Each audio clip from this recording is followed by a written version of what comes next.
Hey guys, today I will show you how to unlock more weapon upgrades in Monster Hunter World.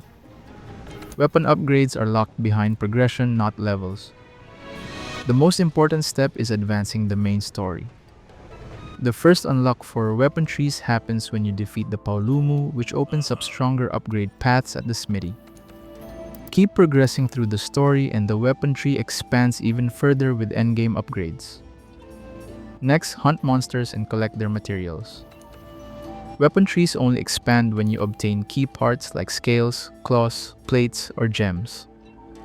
If an upgrade is missing, it usually means you have not picked up one required material yet. Useful tip: you can bookmark a weapon upgrade at the smithy. When you do this, every required material is tracked automatically and you can check your progress anytime in the in-game menu as you collect parts during hunts. And that's how to unlock more weapon upgrades in Monster Hunter World. Thank you so much for watching.